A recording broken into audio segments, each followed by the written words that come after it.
অধিকাংশ পরিবারের মধ্যে স্বামী ও স্ত্রীর মধ্যে ভালোবাসা নেই বললেই চলে। প্রতি কথায়, প্রতি আচরণে, প্রতি বিহেভিয়ারের মধ্যে ঝগড়া ফাসাদ তৈরি হচ্ছে।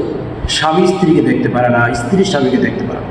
আমাদের কাছে অনেক ভাইরা জানতে চায়, অনেক বোনেরা জানতে চায়, স্বামী ও স্ত্রী দাম্পত্য জীবনের মধ্যে এমন কোন আমল রয়েছে যে আমল করলে দুজনের মধ্যে ভালোবাসা স্থাপিত হবে, ভালোবাসা তৈরি হবে? খুবই চমৎকারময় প্রশ্ন।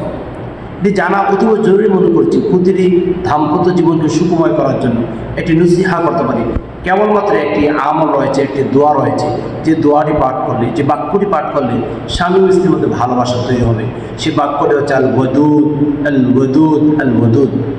কোনো নারী কিংবা কোনো পুরুষ যদি 1000 একবার যদি আল ওয়াদুদ শব্দ পাঠ করে মিষ্টান্নের মধ্যে অথবা পানির মধ্যে ফু দিয়ে যদি ভক্ষণ যদি করতে পারে, আহার যদি করতে পারে, আল্লাহ সুবহানাহু ওয়া তাআলা তাদের মধ্যে ভালোবাসা তৈরি করে দেবে। আর আর আল ওয়াদুদ শব্দের অর্থ হচ্ছে প্রেমময়, ভালোবাসার আধার। এই দোয়াটা পড়লে আল্লাহ তাআলা তাদের মধ্যে ভালোবাসা তৈরি করে দেবেন।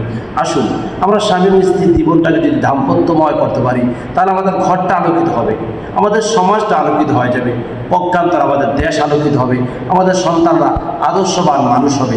আর স্বামী স্ত্রীর দাম্পত্য জীবনের মধ্যে যদি কলহ, ঝগড়া, ফাসাদ যদি লেগেই থাকে, তাহলে সংসারের মধ্যে প্রতিনিয়ত অশান্তি তৈরি হবে, আর অশান্তি থেকে কখনো শান্তি ফিরে আসবে না। তার জন্য আল্লাহ তাআলার কাছে ফরিয়াদ করুন, আল্লাহ তাআলা স্বামী স্ত্রীর দাম্পত্য জীবনকে সুখময় করে দিক। আল্লাহুম্মা আমিন।